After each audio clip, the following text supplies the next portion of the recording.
Hello viewers, welcome to Basava ITI channel. ಇವತ್ತಿನ ಕ್ಲಾಸಲ್ಲಿ ನಾವು ಪವರ್ ಎಲೆಕ್ಟ್ರಾನಿಕ್ ಕಾಂಪೊನೆಂಟ್ಸ್ ಚಾಪ್ಟರ್ನ ಕ್ಲಾಸ್ 8 ಅನ್ನು ನೋಡೋಣ. ಇದರಲ್ಲಿ ನಾವು ಡಿಸ್ಕಸ್ ಮಾಡುವಂತಹ ಟಾಪಿಕ್ ಬಂದು ಪವರ್ ಮಾಸ್ಫೆಟ್. ಸೊ ಇದು ಬಂದು ಟ್ರೇಡ್ ಥಿಯರಿ ಸಬ್ಜೆಕ್ಟ್ ಅಲ್ಲಿ ಫಸ್ಟ್ ಇಯರ್ ಎಲೆಕ್ಟ್ರಾನಿಕ್ ಮೆಕ್ಯಾನಿಕ್ ಅವ್ರಿಗಿರುತ್ತೆ. ಸೊ ಈ ಒಂದು ವಿಡಿಯೋಲಿ ನಾವು ಡಿಸ್ಕಸ್ ಮಾಡುವಂತಹ ಟಾಪಿಕ್ಸ್ ನೋಡೋದಾದ್ರೆ ಮೊದಲನೇದಾಗಿ introduction to power MOSFET, types of power MOSFET, ಮೂರನೇದಾಗಿ ಕನ್ಸ್ಟ್ರಕ್ಷನ್ ಆಫ್ ಪವರ್ ಮಾಸ್ಫೆಟ್, ನಾಲ್ಕನೇದಾಗಿ ಕ್ಯಾರೆಕ್ಟರಿಸ್ಟಿಕ್ಸ್ ಆಫ್ ಪವರ್ ಮಾಸ್ಫೆಟ್, ಐದನೇದಾಗಿ identification and applications of power MOSFETs, and ಏಳನೇದಾಗಿ ಪವರ್ ಮಾಸ್ಫೆಟ್ ಔಟ್ಲುಕ್. ಸೊ ಇಷ್ಟೆಲ್ಲ ಟಾಪಿಕ್ಸ್ ಅನ್ನು ನಾವು ಈ ಒಂದು ವಿಡಿಯೋಲಿ ಡಿಸ್ಕಸ್ ಮಾಡೋಣ. ಸೊ ಮೊದಲನೇದಾಗಿ ಇಂಟ್ರೊಡಕ್ಷನ್ ಟು ಪವರ್ ಮಾಸ್ಫೆಟ್ ನೋಡೋದಾದ್ರೆ, power MOSFET is fabricated in such a way that it can handle a large amount of load current. So ಈ ಒಂದು ಪವರ್ ಮಾಸ್ಫೆಟ್ ಅನ್ನು ನಾವು ಯಾವ ರೀತಿ ಫ್ಯಾಬ್ರಿಕೇಟ್ ಮಾಡಿರ್ತೀವಿ ಅಂತಂದ್ರೆ, ಜಾಸ್ತಿ ಅಮೌಂಟ್ ಲೋಡ್ ಕರೆಂಟ್ ಅನ್ನ, ಅದರಿಂದ ಉತ್ಪನ್ನ ಆಗೋ ಹೀಟ್ ಅನ್ನ ತಡೆಯೋ ಕೆಪಾಸಿಟಿ ಇರೋ ತರ ನಾವು ಇದನ್ನ ತಯಾರು ಮಾಡಿರ್ತೀವಿ. For this purpose the area and thickness of semiconductor chip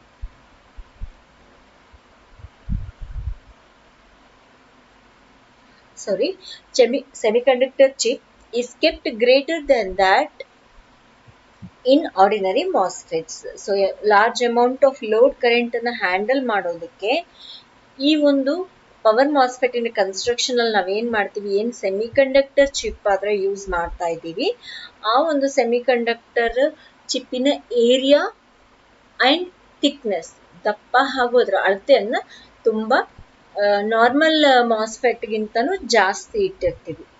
so more over intensive and vertical diffusion method is adopted in the construction of the device. ಈ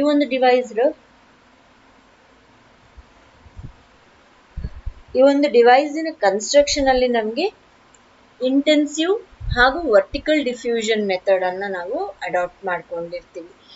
ಸೊ ಆ ರೀತಿ ಮಾಡೋದ್ರಿಂದ ಒಂದ್ರ ಮೇಲೆ ಒಂದು ಲೇಯರ್ ಅನ್ನ ನಾವು ಡಿಫ್ಯೂಸ್ ಮಾಡಿಕೊಂಡು ಅದರ ದಪ್ಪವನ್ನ ಅಥವಾ ಥಿಕ್ನೆಸ್ ಅನ್ನ ಜಾಸ್ತಿ ಮಾಡ್ಕೋಬಹುದು ಹಾಗೂ ಏರಿಯಾ ಅನ್ನ ಜಾಸ್ತಿ ಮಾಡ್ಕೋಬಹುದು. ಸೊ ಮುಂದಿನ ಟಾಪಿಕ್ ನೋಡೋದಾದ್ರೆ, ಟೈಪ್ಸ್ ಆಫ್ ಪವರ್ ಮಾಸ್ಫೆಟ್ಸ್.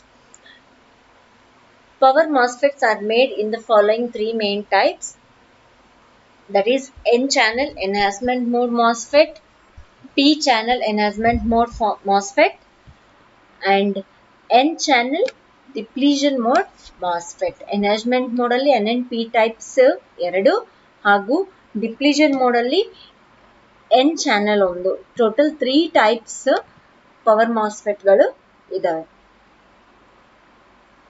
ಸೊ ಇಲ್ಲಿ ನೋಡೋದಾದ್ರೆ ನಾವು ಇದು ಸಿಂಬಲ್ ನೋಡ್ರಿ, ಯಾವುದು ಪವರ್ ಮಾಸ್ಫೆಟ್ ಇನ ಸಿಂಬಲ್. ಸೊ ಈ ರೀತಿ ಇನ್ವರ್ಡ್ ಇತ್ತು ಆರೋ ಮಾರ್ಕ್ ಅಂತಂದ್ರೆ ಅದು N ಚಾನೆಲ್, ಈ ರೀತಿ ಔಟ್ವರ್ಡ್ ತೋರಿಸ್ತಾ ಇದೆ ಆರೋ ಮಾರ್ಕ್ ಅಂತಂದ್ರೆ P ಚಾನೆಲ್. ಸೇಮ್ ಇದಕ್ಕೂ ನಾರ್ಮಲ್ ಮಾಸ್ಫೆಟ್ ಯಾವ ರೀತಿ ಇರ್ತವೆ, ಗೇಟ್, ಡ್ರೈನ್, ಸೋರ್ಸು, ಅದೇ ರೀತಿ ಟರ್ಮಿನಲ್ಸ್ 3 ಇರ್ತವೆ.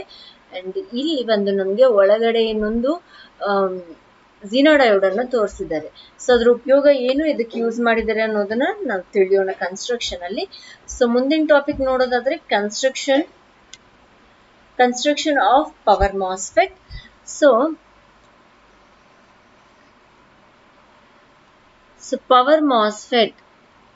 Power MOSFETs are fabricated on a N-type or P-type chip by diffusing different layers of P and N-type materials adopting vertical diffusion method.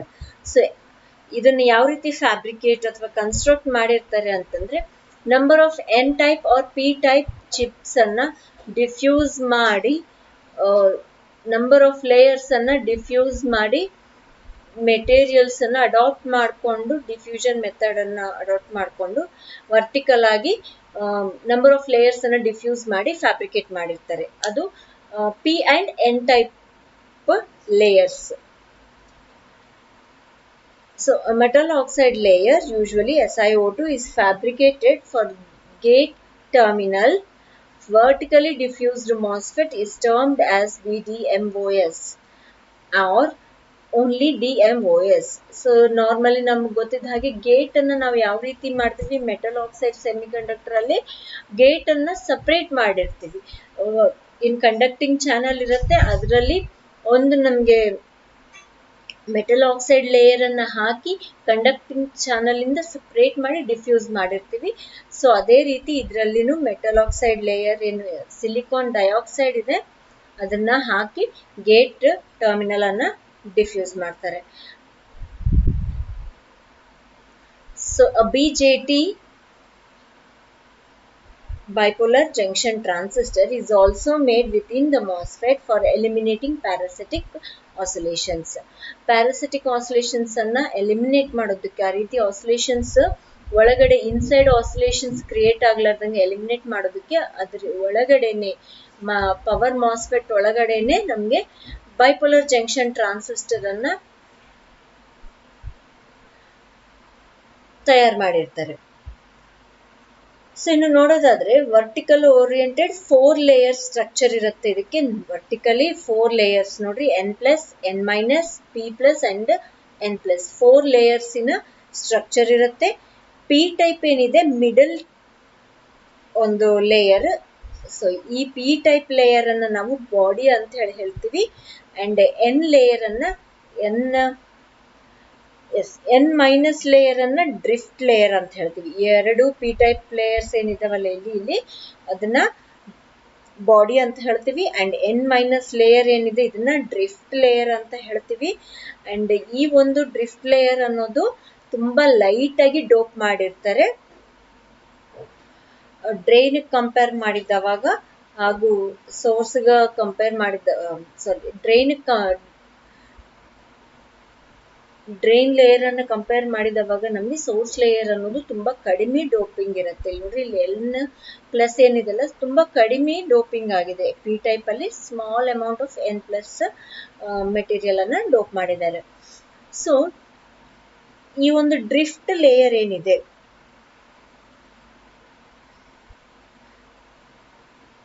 ಈ ಒಂದು drift layer ಯಾವುದು N- layer ಅನ್ನ ನಾವು drift layer ಅಂತ ಕರಿತೀವಿ. ಈ N- ಲೇಯರ್ ನ width ಎಷ್ಟಿರುತ್ತೆ ಅದ್ರ ಮೇಲೆ ಡಿಪೆಂಡ್ ಆಗಿ ಈ ಒಂದು ಪವರ್ ಮಾಸ್ಫೆಟ್ಟಿನ ಏನು ಬ್ರೇಕ್ ಡೌನ್ ವೋಲ್ಟೇಜ್ ಅನ್ನ ಅಥವಾ ಬ್ರೇಕ್ ಡೌನ್ ವೋಲ್ಟೇಜ್ ಅನ್ನ ಡಿಸೈಡ್ ಮಾಡಬಹುದು. ಸೊ ಇಷ್ಟು ಬೇಕು ಅನ್ನೋದ್ರ ಮೇಲೆ ಆ ವಿಡ್ತ್ ಎಷ್ಟು ನಾವು ಇಟ್ಟಿರ್ತೀವೋ ಅದ್ರ ತಕ್ಕಂತೆ ನಮ್ಗೆ ಅಲ್ಲಿ ಬ್ರೇಕ್ ಡೌನ್ ವೋಲ್ಟೇಜ್ ಇರುತ್ತೆ. And first and last layers ಏನಿದಾವೆ, ಮೊದಲನೇದು ಹಾಗೂ ಲಾಸ್ಟ್ ಇಂದು ಎರಡು N+ ಲೇಯರ್ ಆಗಿರುತ್ತೆ. ಮೊದಲನೇ ಲೇಯರ್ ಬಂದು ನಮ್ಗೆ ಸೋರ್ಸ್ ಲೇಯರ್ ಆಗಿರುತ್ತೆ. ಅಂಡ್ ದ ಲಾಸ್ಟ್ ಲೇಯರ್ ಬಂದು ಡ್ರೈನ್ ಲೇಯರ್ ಆಗಿರುತ್ತೆ. ಸೊ ಇವೆರಡು ಲೇಯರ್ಸ್ ಗಳನ್ನ ಯಾವುದು N+, P+, N-, N+. So ಈ ರೀತಿ ಒಂದು ಸ್ಟ್ರಕ್ಚರ್ ಇರುವಂತಹ ಒಂದು ಕನ್ಸ್ಟ್ರಕ್ಷನ್ ಮೆಥಡ್ ಅನ್ನ ನಾವು enhancement mode N channel MOSFET ಅಂತ ಹೇಳಿ ಕರಿತೀವಿ. ಸೊ P ಚಾನಲ್ಗೆ ಎಕ್ಸಾಕ್ಟ್ಲಿ ಸ್ಟ್ರಕ್ಚರ್ ಅಪೋಸಿಟ್ ಇರುತ್ತೆ. ಸೊ ಡೋಪಿಂಗ್ ಪ್ರೊಫೈಲ್ ಏನಿರುತ್ತೆ ಅಪೋಸಿಟ್ ಇರುತ್ತೆ. ಇಲ್ಲಿ ಒಂದು P+ ಇರುತ್ತೆ, N+ ಅಂಡ್ N-. ಸೊ ಈ ರೀತಿ ಎಲ್ಲಿ N+ ಇದೆ ಅಲ್ಲಿ P+, ಎಲ್ಲಿ N- ಇದೆ ಅಲ್ಲಿ P-, ಎಲ್ಲಿ P+ ಇದೆ ಅಲ್ಲಿ N+ ಅನ್ನ ಮೆಟೀರಿಯಲ್ ಅನ್ನ ಡೋಪ್ ಮಾಡಿಕೊಂಡು P ಚಾನಲ್ ಮಾಸ್ಫೆಟ್ ಅನ್ನ P ಚಾನಲ್ ಎನ್ಹಾನ್ಸ್ಮೆಂಟ್ ಮಾಸ್ಫೆಟ್ ಅನ್ನ ಕನ್ಸ್ಟ್ರಕ್ಷನ್ ಇರುತ್ತೆ. ಅಂಡ್ ಇಲ್ಲಿ ಗೇಟ್ ಅನ್ನ ನಾವು ನೋಡೋದಾದ್ರೆ ಡೈರೆಕ್ಟ್ಲಿ ಕನೆಕ್ಟ್ ಇರಲ್ಲ P ಟೈಪ್ಗೆ. ಸೊ ಅದರಲ್ಲಿ ನಾವು ಹೇಳಿದ್ದಾಗೆ ಮೆಟಲ್ ಆಕ್ಸೈಡ್ ಲೇಯರ್ ಅನ್ನ ಇಟ್ಟು ಅದರಿಂದ ನಮಗೆ ಗೇಟ್ ಟರ್ಮಿನಲ್ ಅನ್ನ ಹೊರತೆಗಿತಾರೆ. ಅಂಡ್ ಅದರ ಕೆಪಾಸಿಟೆನ್ಸ್ ಅಥವಾ ಫ್ರೀಕ್ವೆನ್ಸಿ ಬಂದು ಬಹಳ ಜಾಸ್ತಿ ಇರುತ್ತೆ. Frequency capacity. ಸೊ ಈ ರೀತಿ ಇದ್ರೊಂದು ಕನ್ಸ್ಟ್ರಕ್ಷನ್ ಇರುತ್ತೆ. And a diode is also made within the MOSFET which is termed as integral diode. So ಇದರಲ್ಲಿ ಒಂದು ನಾವು ಸಿಂಬಲ್ ಅಲ್ಲಿ ನಾವು ನೋಡಿದ್ವಿ ಝಿನಾ ಡಯೋಡ್ ಇತ್ತು. ಆ ಒಂದು ಡಯೋಡ್ ಅನ್ನು ಇದರಲ್ಲಿ ಒಳಗಡೆ ಹಾಕಿರ್ತಾರೆ. ಇದನ್ನ ನಾವು ಇಂಟಿಗ್ರಲ್ ಡಯೋಡ್ ಅಂತ ಹೇಳಿ ಕರಿತೀವಿ. The diode prevents short circuiting of the source and drain due to heavy load current flow. So ಈ ಒಂದು ಡಯೋಡ್ ಹಾಕೋದ್ರೂ ನಮ್ಗೆ ಏನು ಉಪಯೋಗ ಅಂತಂದ್ರೆ ಡ್ರೈನ್ ಟು ಸೋರ್ಸ್ ಯಾವಾಗ ನಮ್ಗೆ ಕಂಡಕ್ಷನ್ ಸ್ಟಾರ್ಟ್ ಆಗಿರುತ್ತೆ, ಹೆವಿ ಲೋಡ್ ಕರೆಂಟ್ ಫ್ಲೋ ಆಗ್ತಾ ಇರ್ಬೇಕಾದ್ರೆ ಅಲ್ಲಿ ಶಾರ್ಟ್ ಸರ್ಕ್ಯೂಟ್ ಆಗ್ಲಾರ್ದಂಗ ಈ ಒಂದು ಡಯೋಡ್ ನಮ್ಗೆ ಹೆಲ್ಪ್ ಮಾಡುತ್ತೆ. ಸೊ ಈ ರೀತಿ ಒಂದು ಕನ್ಸ್ಟ್ರಕ್ಷನ್ ಇರುತ್ತೆ ಪವರ್ ಮಾಸ್ಫೆಟ್ ಇಂದ. ಇವಾಗ ಕ್ಯಾರೆಕ್ಟರಿಸ್ಟಿಕ್ಸ್ ನೋಡೋಣ. Characteristics of power MOSFET. In a vertically diffused MOSFET, the voltage rating of the device is a function of doping and thickness of an epitaxial layer, while current is a function of channel's width, that is chip's width. So ಏನ್ ಹೇಳ್ತಾ ಇದ್ದಾರೆ, ಈ ಒಂದು vertically diffused MOSFET ಏನಿರುತ್ತೆ ಅದರಲ್ಲಿ voltage rating ಬಂದು ಎರಡರ function ಅಂತ ಹೇಳ್ಬೋದು. ಒಂದು ಡೋಪಿಂಗ್ ಯಾವ ರೀತಿ ಎಷ್ಟು ಅಮೌಂಟ್ ಆಫ್ ಡೋಪಿಂಗ್ ಮಾಡಿದರೆ ಅದರಿಂದ ಅದ್ರ ಥಿಕ್ನೆಸ್ ಎಷ್ಟಿದೆ, ಎನ್ ಲೇಯರಿನ ಥಿಕ್ನೆಸ್. ಸೊ ಇವೆರಡು ಡೋಪಿಂಗ್, ಎನ್ ಲೇಯರ್ ಡೋಪಿಂಗ್ ಏನಿದೆ, ಎಪಿಟ್ಯಾಕ್ಸಿಯಲ್ ಲೇಯರ್ ಅಂದ್ರೆ ಎನ್ ಪ್ಲಸ್ ಲೇಯರ್ ಅನ್ನ ಎಪಿಟ್ಯಾಕ್ಸಿಯಲ್ ಲೇಯರ್ ಅಂತ ಹೇಳ್ತೀವಿ. ಎನ್ ಪ್ಲಸ್ ಲೇಯರಿನ ಡೋಪಿಂಗ್ ಎಷ್ಟು ಮೆಥಡ್ ಎಷ್ಟು ಇದೆ ಅನ್ನೋದ್ರ ಮೇಲೆ ಡಿಪೆಂಡ್ ಆಗಿ ಅದ್ರ ಥಿಕ್ನೆಸ್ ಆಗತ್ತೆ. ಆ ಥಿಕ್ನೆಸ್ ಮೇಲೆ ಡಿಪೆಂಡ್ ಆಗಿ ವೋಲ್ಟೇಜ್ ರೇಟಿಂಗ್ ಅನ್ನ ನಾವು ಒಂದು ಪವರ್ ಮಾಸ್ಫೆಟಿನ ವೋಲ್ಟೇಜ್ ರೇಟಿಂಗ್ ಅನ್ನ ಡಿಸೈಡ್ ಮಾಡಬಹುದು. ಅಂಡ್ ಕರೆಂಟ್ ಅನ್ನ ನಾವು ಡಿಸೈಡ್ ಮಾಡಬೇಕು ಅಂತಂದ್ರೆ ವಿಡ್ತ್, ಆ ಚಿಪ್ಪಿನ ವಿಡ್ತ್ ಎಷ್ಟಿದೆ ಅನ್ನೋದ್ರ ಮೇಲೆ ಡಿಪೆಂಡ್ ಆಗಿ ನಾವು ಕರೆಂಟ್ ರೇಟಿಂಗ್ ಅನ್ನ ಮಾಡಬಹುದು. ಸೊ ಸೆಕೆಂಡ್ ಕ್ಯಾರೆಕ್ಟರಿಸ್ಟಿಕ್ ಬಂದು IDVD ಕರ್ವ್. IDVD ಅಂದ್ರೆ ಏನು, drain current versus drain voltage curve. ಎರಡೂರ್ನು ನಾವು ಒಂದು ಗ್ರಾಫ್ ಅಲ್ಲಿ ಪ್ಲಾಟ್ ಮಾಡಿರುವಂತಹ curve. So a curve can be plotted for various drain voltages, that is VD. To corresponding drain current increases rapidly with an increase in drain voltage till a saturation point is not obtained. The voltage at which the saturation is obtained depends on the doping thickness. So ಏನ್ ಹೇಳ್ತಾ ಇದ್ದಾರೆ, ಈ ಒಂದು curve ಅನ್ನ ನಾವು ಹಾಕ್ಬೋದು ಒಂದು graph ಅಲ್ಲಿ. ನಾವು ಡ್ರೈನ್ ವೋಲ್ಟೇಜ್ ಯಾವ ರೀತಿ ಇನ್ಕ್ರೀಸ್ ಹಾಕೊಂತ ಹೋಗುತ್ತೆ ರ್ಯಾಪಿಡ್ ಆಗಿ, ಡ್ರೈನ್ ಕರೆಂಟ್ ವೇರಿಯೇಷನ್ಸ್ ಯಾವ ರೀತಿ ಆಗ್ತವೆ ಡ್ರೈನ್ ವೋಲ್ಟೇಜ್ ವೇರಿಯೇಷನ್ಸ್ ಇಂದ. ಡ್ರೈನ್ ವೋಲ್ಟೇಜ್ ವೇರಿ ಮಾಡಿದವಾಗ ಯಾವ ರೀತಿ ಡ್ರೈನ್ ಕರೆಂಟ್ ರ್ಯಾಪಿಡ್ ಆಗಿ ಇನ್ಕ್ರೀಸ್ ಹಾಕೊಂತ ಹೋಗುತ್ತೆ ಅನ್ನೋದು ನಾವು ಒಂದು ಗ್ರಾಫ್ ಅಲ್ಲಿ ನಾವು ತೋರಿಸಬಹುದು. ಸೊ ಅದು ಯಾವಾಗ ತನಕ ಡ್ರೈನ್ ಕರೆಂಟ್ ಇನ್ಕ್ರೀಸ್ ಹಾಕೊಂತ ಹೋಗುತ್ತೆ, ಅಂಟಿಲ್ ಸ್ಯಾಚುರೇಷನ್ ಪಾಯಿಂಟ್ ಬರೋ ತನಕ, ಅಥವಾ ಬ್ರೇಕ್ ಡೌನ್ ಪಾಯಿಂಟ್ ಬರೋ ತನಕನು ಡ್ರೈನ್ ಕರೆಂಟ್ ಅನ್ನೋದು ಇನ್ಕ್ರೀಸ್ ಹಾಕೊಂತ ಹೋಗ್ಬಿಡುತ್ತೆ. ಆಮೇಲೆ ಏನಾಗುತ್ತೆ, ಕಾನ್ಸ್ಟೆಂಟ್ ಆಗ್ಬಿಡುತ್ತೆ ಕರೆಂಟ್. ಸೊ ಈ ರೀತಿ ಆ ಒಂದು ಸ್ಯಾಚುರೇಷನ್ ಪಾಯಿಂಟ್ ಅನ್ನ ನಾವು ಯಾವ ರೀತಿ, ಅಥವಾ break down voltage, avalanche voltage ಅಂತ ಹೇಳ್ತೀವಿ, ಅದನ್ನ ಯಾವ ರೀತಿ ನಾವು ಡಿಸೈಡ್ ಮಾಡಬಹುದು ಅಂತಂದ್ರೆ ಡೋಪಿಂಗ್ ಥಿಕ್ನೆಸ್ ಏನಿರುತ್ತೆ, ಡೋಪಿಂಗ್ ಮೆಟೀರಿಯಲ್ಸಿನ ಥಿಕ್ನೆಸ್ ಏನಿರುತ್ತೆ ಅದ್ರ ಮೇಲೆ ಡಿಪೆಂಡ್ ಆಗಿ ನಾವು ಈ ಒಂದು ಸ್ಯಾಚುರೇಷನ್ ಪಾಯಿಂಟ್ ಅನ್ನ ಡಿಸೈಡ್ ಮಾಡಬಹುದು. ಸೊ ಇದು IDVD ಕರ್ವ್ ಆಯ್ತು. ನೆಕ್ಸ್ಟ್ ಬಂದು ಸೋರ್ಸ್ ಡ್ರೈನ್ ರೆಸಿಸ್ಟೆನ್ಸ್ ಅಂತ ಹೇಳ್ತೀವಿ, ಆರ್ ಬೇಸ್ DSON ಅಂತ ಹೇಳ್ತೀವಿ. The source drain resistance in the on state of MOSFET is termed as RDSON, and it can be calculated by using formula. Source drain ಅಂದ್ರೆ on state ಅಲ್ಲಿ ಇದ್ದವಾಗ ಒಂದು MOSFET ಅದು ಸೋರ್ಸಿಗೂ ಡ್ರೈನ್ಗೂ ಮಧ್ಯದಲ್ಲಿ ಏನ್ ರೆಸಿಸ್ಟೆನ್ಸ್ ಇರುತ್ತೆ ಅದನ್ನ ನಾವು RDSON ಅಂತ ಹೇಳಿ ಡಿಫೈನ್ ಮಾಡಬಹುದು. ಸೊ ಇದನ್ನ ನಾವು ಯಾವ ರೀತಿ ಕ್ಯಾಲ್ಕುಲೇಟ್ ಮಾಡ್ಕೋಬಹುದು ಅನ್ನೋದು ನೋಡೋದಾದ್ರೆ ಈ ಒಂದು ಫಾರ್ಮುಲಾನ ಬಳಕೆ ಮಾಡ್ಕೊಂಡು ಕ್ಯಾಲ್ಕುಲೇಟ್ ಮಾಡಬಹುದು. RDSON is equals to VDS divide by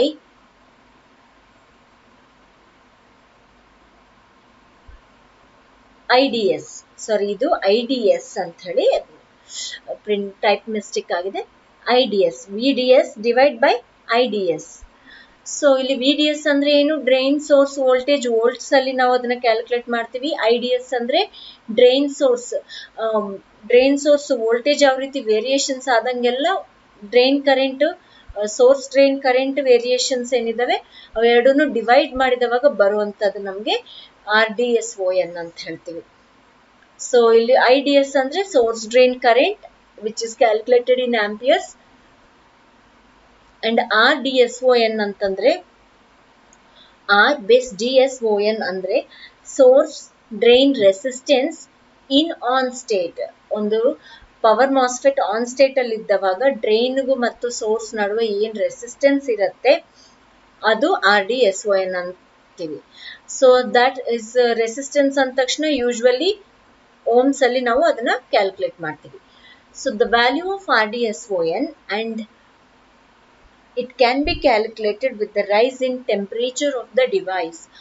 A lower value of RDSON is desirable for high output current. So ಏನ್ ಹೇಳ್ತಾ ಇದ್ದಾರೆ, ಈ ವ್ಯಾಲ್ಯೂ ಆಫ್ RDSON ನಾವು ಯಾವ ರೀತಿ ಕ್ಯಾಲ್ಕುಲೇಟ್ ಮಾಡ್ಕೋಬಹುದು, ಇನ್ನೊಂದು ವೇ ಆಫ್ ಕ್ಯಾಲ್ಕುಲೇಟಿಂಗ್ ಅಂತಂದ್ರೆ ಡಿವೈಸಿನ ಟೆಂಪರೇಚರ್ ಇನ್ಕ್ರೀಸ್, ಏನು ಡಿವೈಸಿನ ಟೆಂಪರೇಚರ್ ಇರುತ್ತೆ ಅದ್ರ ಮೇಲೆ ಡಿಪೆಂಡ್ ಆಗಿ ನಾವು RDSON ವ್ಯಾಲ್ಯೂ ಅನ್ನ ಕಂಡುಹಿಡಿಬಹುದು. ಅಂಡ್ ಅದನ್ನ ಯಾವ ರೀತಿ ನಮಗೆ ಪ್ರಿಸ್ಕ್ರೈಬ್ ಮಾಡ್ತಾರೆ ಅಂತಂದ್ರೆ ಕಡಿಮೆ ವ್ಯಾಲ್ಯೂ ಇದ್ರೆ RDSON ಕಡಿಮೆ ವ್ಯಾಲ್ಯೂ ಇದ್ದವಾಗ ಮಾತ್ರ ನಮಗೆ ಹೈ ಔಟ್ಪುಟ್ ಕರೆಂಟ್ ಬರುತ್ತೆ. ಸೊ ನೆಕ್ಸ್ಟ್ ಒಂದು ಕ್ಯಾರೆಕ್ಟರಿಸ್ಟಿಕ್ ನೋಡೋದಾದ್ರೆ ಟ್ರಾನ್ಸ್ ಕಂಡಕ್ಟೆನ್ಸ್ ಅಂತ ಹೇಳ್ತೀವಿ, GFS. It is an important parameter for a MOSFET. A high value of transconductance gives a higher current handling capacity. So transconductance ಅದನ್ನ ನಾವು GFS ಅಂತ ಹೇಳಿ ಮೆನ್ಷನ್ ಮಾಡ್ತೀವಿ, ಇನಿಷಿಯೇಟ್ ಮಾಡ್ತೀವಿ. ಅಂಡ್ ಇದರ ವ್ಯಾಲ್ಯೂ ನಮಗೆ ಜಾಸ್ತಿ ಇದ್ದವಾಗ, ಹೈ ವ್ಯಾಲ್ಯೂ ಇದ್ದವಾಗ ಟ್ರಾನ್ಸ್ಕಂಡಕ್ಟೆನ್ಸಿನ ವ್ಯಾಲ್ಯೂ ಆ ಒಂದು ಪವರ್ ಮಾಸ್ಫೆಟ್ಗೆ ಕರೆಂಟ್ ಹ್ಯಾಂಡ್ಲಿಂಗ್ ಕೆಪಾಸಿಟೀಸ್ ಜಾಸ್ತಿ ಇದೆ ಅಂತ ಅರ್ಥ. ಸೊ ಇದರಲ್ಲಿ ನಾವು ಬಳಕೆ ಮಾಡುವಂತಹ ಫಾರ್ಮುಲಾ ಬಂದು ಟ್ರಾನ್ಸ್ ಕಂಡಕ್ಟೆನ್ಸ್ ಅನ್ನ ಕ್ಯಾಲ್ಕುಲೇಟ್ ಮಾಡೋದಕ್ಕೆ ಬಳಕೆ ಮಾಡುವಂತಹ ಫಾರ್ಮುಲಾ ಬಂದು GFS is equals to delta ID divide by delta VGS. ಇಲ್ಲಿ ಡೆಲ್ಟಾ ಅನ್ನೋದೇನಿದು ಒಂದು ವೇರಿಯೇಷನ್ಸ್ ಅನ್ನ ಇಂಡಿಕೇಟ್ ಮಾಡುತ್ತೆ. Drain current variations divide by gate source voltage variations. So ಇವೆರಡನ್ನು ಡಿವೈಡ್ ಮಾಡಿದವಾಗ VDS drain source voltage constant ಇಟ್ಟು ಇವೆರಡರ ವೇರಿಯೇಷನ್ಸ್ ಅನ್ನು ಡಿವೈಡ್ ಮಾಡಿದವಾಗ ನಮಗೆ ಬರುವಂತಹದ್ದು GFS ಅಂದ್ರೆ ಟ್ರಾನ್ಸ್ ಕಂಡಕ್ಟೆನ್ಸ್ ಅಂತ ಹೇಳ್ತೀವಿ. ಸೊ ಇಲ್ಲಿ ಡ್ರೈನ್ ಕರೆಂಟ್ ಅಂದ್ರೆ ಆಂಪಿಯರ್ಸ್ ಅಲ್ಲಿ ಕ್ಯಾಲ್ಕುಲೇಟ್ ಮಾಡ್ತೀವಿ. ಅಂಡ್ VGS ಅಂದ್ರೆ ಡ್ರೈನ್ ಗೇಟ್ ಸೋರ್ಸ್ ವೋಲ್ಟೇಜ್, ಅದನ್ನ ಒಂದು ನಾವು ವೋಲ್ಟ್ಸ್ ಅಲ್ಲಿ ಕ್ಯಾಲ್ಕುಲೇಟ್ ಮಾಡ್ತೀವಿ. So identification of power MOSFET ಅನ್ನ ಯಾವ ರೀತಿ ಐಡೆಂಟಿಫೈ ಮಾಡಬೇಕು, ಯಾವ ರೀತಿ ಚೂಸ್ ಮಾಡ್ಕೋಬೇಕು ಅನ್ನೋದು ನೋಡೋದಾದ್ರೆ, power MOSFETs are generally made in T0-220 package having 3 connecting pins. T0-220 package ಅಲ್ಲಿ ಈ ಒಂದು ಪವರ್ ಮಾಸ್ಫೆಟ್ ಗಳನ್ನ ಕನ್ಸ್ಟ್ರಕ್ಟ್ ಮಾಡ್ತಾರೆ. ಯೂಶುವಲಿ 3 ಕನೆಕ್ಟಿಂಗ್ ಪಿನ್ಸ್ ಗಳು ಇರ್ತವೆ. ನಮಗ್ ಗೊತ್ತಿದೆ ಏನ್ 3 ಪಿನ್ಸ್ ಅಂದ್ರೆ drain, source and gate. A thick metallic plate is used as the base of the device and it is tied to the metallic chassis of the equipment. Hence it acts as a heat sink for the device. So ಆ ಒಂದು ಮೇಲ್ಗಡೆ covering material ಏನಿದೆಲ್ಲ ಅದು thick metallic plate ಆಗಿರುತ್ತೆ. So ಇದನ್ನ ಆ ಒಂದು 3 pins ಏನಿದಾವೆ ಆ 3 ಪಿನ್ನಿನ ಮೆಟಾಲಿಕ್ ಚೇಸಸ್ಗೆ ಥಿಕ್ ಮೆಟಾಲಿಕ್ ಪ್ಲೇಟ್ ಅನ್ನ ಅಟ್ಯಾಚ್ ಮಾಡ್ತಾರೆ. ಸೊ ಆ ರೀತಿ ಅಟ್ಯಾಚ್ ಮಾಡೋದ್ರಿಂದ ನಮ್ಗೆ ಏನಾಗುತ್ತೆ, ಅದು ಹೀಟ್ ಸಿಂಕ್ ಆಗಿ ವರ್ಕ್ ಆಗುತ್ತೆ. ಹೀಟ್ ಅನ್ನ ಅಬ್ಸಾರ್ಬ್ ಮಾಡ್ಕೊಂತ ನಮ್ಗೆ ಪ್ರೊಟೆಕ್ಷನ್ ಅನ್ನ ಕೊಡುತ್ತೆ. ಒಂದು ಕಾಂಪೊನೆಂಟ್ ಕೆಡಲಾರ್ದಂಗ ಪ್ರೊಟೆಕ್ಷನ್ ಅನ್ನ ಕೊಡುತ್ತೆ. A number of power MOSFETs have been made by various manufacturers in 15 volts to 150 volt range and 1 ampere to 100 amperes current range. So voltage range ಬಂದು 15 volt ಇಂದ 150 voltage range ಹಾಗೂ current ಬಂದು 1 ampere ಇಂದ 100 amperes current range ಅಲ್ಲಿ ಬಹಳಷ್ಟು ಮ್ಯಾನುಫ್ಯಾಕ್ಚರ್ಗಳು ತುಂಬಾನೇ ಅಂದ್ರೆ ಜಾಸ್ತಿ ನಂಬರ್ ಆಫ್ ಪವರ್ ಮಾಸ್ಫೆಟ್ ಗಳನ್ನ ಕನ್ಸ್ಟ್ರಕ್ಟ್ ಮಾಡಿದ್ದಾರೆ. And a device can be selected by referring a semiconductor device data. So ನಮ್ಗೆ ಗೊತ್ತಿದ್ದ ಹಾಗೆ ನಾವು ಯಾವ ಟರ್ಮಿನಲ್ ಯಾವುದು ಅಂತ ನೋಡೋದಕ್ಕಾದ್ರೂ ಒಂದು ಟ್ರಾನ್ಸಿಸ್ಟರ್ ಅಲ್ಲಾಗ್ಲಿ ಆಗ್ಲೇ ಮಾಸ್ಫೆಟ್ಗಳಲ್ಲಿ FETಗಳಲ್ಲಾದ್ರೆ ಅದ್ರ ಡಾಟಾ ಶೀಟ್ ಅನ್ನ ನೋಡೋದ್ರ ಮುಖಾಂತರ ನಾವು ತಿಳಿತೀವಿ ಯಾವ ಟರ್ಮಿನಲ್ ಯಾವುದು, ರೆಸಿಸ್ಟೆನ್ಸ್ಗಳು ಎಷ್ಟಿದಾವೆ, ಅಥವಾ ಪವರ್ ರೇಟಿಂಗ್ ಏನಿದೆ, ವೋಲ್ಟೇಜ್ ರೇಂಜ್ ಏನಿದೆ, ಇದನ್ನೆಲ್ಲ ನಾವು ಒಂದು ಡಾಟಾ ಶೀಟ್ ಅಲ್ಲಿ ತಿಳಿಬಹುದು. ಅದೇ ರೀತಿ ಈ ಒಂದು ಡಿವೈಸ್ ಅನ್ನ ನಾವು ಯಾವ ರೀತಿ ಸೆಲೆಕ್ಟ್ ಮಾಡ್ಕೋಬಹುದು ಅಂದ್ರೆ ಒಂದು ಸೆಮಿ ಕಂಡಕ್ಟರ್ ಡಿವೈಸಸ್ ಡಾಟಾ ಅಂತ ಹೇಳಿ ಬರುತ್ತೆ. ಆ ಡಾಟಾ ಅಲ್ಲಿ ನಾವು ಎಲ್ಲ ರೇಟಿಂಗ್ಸ್ ಗಳನ್ನ ಎಲ್ಲ ರೇಂಜ್ ಗಳನ್ನ ನೋಡ್ಕೊಂಡು ಸೆಲೆಕ್ಟ್ ಮಾಡ್ಕೋಬಹುದು. ನಮ್ಗೆ ಯಾವ ಅಪ್ಲಿಕೇಶನ್ಗೆ ಎಷ್ಟು ಬೇಕು ಅನ್ನೋದು ನಮಗೆ ಗೊತ್ತಿದ್ರೆ ಈ ಒಂದು ಸೆಮಿಕಂಡಕ್ಟರ್ ಡಿವೈಸಸ್ ಡಾಟಾ ಲಿಸ್ಟ್ ಅಲ್ಲಿ ನೋಡ್ಕೊಂಡು ನಾವು ಚೂಸ್ ಮಾಡ್ಕೋಬಹುದು. Some identification numbers are AN1032, AN7004, AN7016, IRF 840, etc. So ಕೆಲವೊಂದು ನಮಗೆ ಐಡೆಂಟಿಫಿಕೇಶನ್ ನಂಬರ್ಸ್ ಒಂದು ಪವರ್ ಮಾಸ್ಫೆಟ್ ಅನ್ನ ಕಂಡು ಹಿಡಿಯೋದಕ್ಕೆ ಅಥವಾ ಪವರ್ ಮಾಸ್ಫೆಟ್ ಇದು ಅಂತ ಹೇಳಿ ನಾವು ಗುರ್ತು ಹಿಡಿಯೋದಕ್ಕೆ ಐಡೆಂಟಿಫೈ ಮಾಡೋದಕ್ಕೆ ಕೆಲವೊಂದು ನಂಬರ್ಸ್ ಕೊಟ್ಟಿದ್ದಾರೆ. AN1032 ಅನ್ನೋದು ಹಾಗೂ AN7004, AN7016, IRF 840, ಎಕ್ಸೆಟ್ರಾ ಇವೆಲ್ಲ ಏನು ಒಂದು ಪವರ್ ಮಾಸ್ಫೆಟಿನ ಐಡೆಂಟಿಫಿಕೇಶನ್ ನಂಬರ್ಸ್ ಆಗಿರ್ತವೆ. ಸೊ ಮುಂದಿನ ನೋಡೋದಾದ್ರೆ ಅಪ್ಲಿಕೇಶನ್ಸ್ ಎಲ್ಲೆಲ್ಲಿ ಅಪ್ಲೈ ಮಾಡ್ತಾರೆ ಈ ಒಂದು ಪವರ್ ಮಾಸ್ಫೆಟ್ ಅನ್ನ ಅನ್ನೋದು ನೋಡೋದಾದ್ರೆ DC to DC ಕನ್ವರ್ಟರ್ಸ್ ಅಲ್ಲಿ, ಮೋಟಾರ್ ಸ್ಪೀಡ್ ಕಂಟ್ರೋಲರ್ಸ್ ಅಲ್ಲಿ, ಹಾಗೂ ಸ್ವಿಚ್ 200 ವೋಲ್ಟ್ಸ್ ಗಿಂತ ಕಡಿಮೆ ಇರುವಂತಹ ಸರ್ಕ್ಯೂಟ್ ಅಲ್ಲಿ ಆಸ್ ಅ ಸ್ವಿಚ್ ಆಗಿ ಯೂಸ್ ಮಾಡ್ತಾರೆ. And AC DC power supplies ಆಗಿ, ಹಾಗೂ ಇನ್ವರ್ಟರ್ಸ್ ಅಂಡ್ UPS ಗಳಲ್ಲಿ ಈ ಒಂದು ಪವರ್ ಮಾಸ್ಫೆಟ್ ಅನ್ನ ಬಳಕೆ ಮಾಡ್ತೀವಿ. ಸೊ ಲಾಸ್ಟ್ ಟಾಪಿಕ್ ಬಂದಿದ್ರಲ್ಲಿ ಈ ಒಂದು ವಿಡಿಯೋ ಅಲ್ಲಿ ಪವರ್ ಮಾಸ್ಫೆಟ್ ಔಟ್ಲುಕ್ ಹೇಗಿರುತ್ತೆ ಅನ್ನೋದು ನೋಡೋದಾದ್ರೆ ಇಲ್ಲಿ ನೋಡ್ರಿ, metallic base, body and 3 connecting pins. ಇದೆಲ್ಲ ಬ್ಲ್ಯಾಕ್ ಥಿಕ್ ಮೆಟಲ್ ಶೀಟ್ ಇರುತ್ತೆ. ಇದು ಚೇಸಸ್, ಇದನ್ನು ಕನೆಕ್ಟ್ ಮಾಡುವಂತಹ ಚೇಸಸ್. ಸೊ ಇದನ್ನ ಏನ್ ಮಾಡುತ್ತೆ, ನಮ್ಗೆ ಈ ಬಾಡಿ ಹಾಗೂ ಈ ಒಂದು ಮೆಟಾಲಿಕ್ ಬೇಸ್ ಬಂದು ನಮ್ಗೆ ಹೀಟ್ ಸಿಂಕ್ ಆಗಿ ಬಳಕೆ ಆಗುತ್ತೆ. ಸೊ ಇವು 3 ಕನೆಕ್ಟಿಂಗ್ ಪಿನ್ಸ್. ಈ ರೀತಿ ಒಂದು ಮಾಸ್ಫೆಟಿನ ಔಟ್ಲುಕ್ ಇರುತ್ತೆ. ಐ ಹೋಪ್ ನಿಮ್ಗೆಲ್ಲ ಅರ್ಥ ಆಗಿದೆ ಅಂತ ತಿಳ್ಕೊತಾ ಇದ್ದೀನಿ. ಏನಾದರೂ ಡೌಟ್ಸ್ ಇದ್ದಲ್ಲಿ ಕಾಮೆಂಟ್ ಸೆಕ್ಷನ್ ಅಲ್ಲಿ ಕಾಮೆಂಟ್ ಮಾಡಿ. Thanks for watching. Please subscribe and press the bell icon for further notifications. Like and share the videos. Thank you.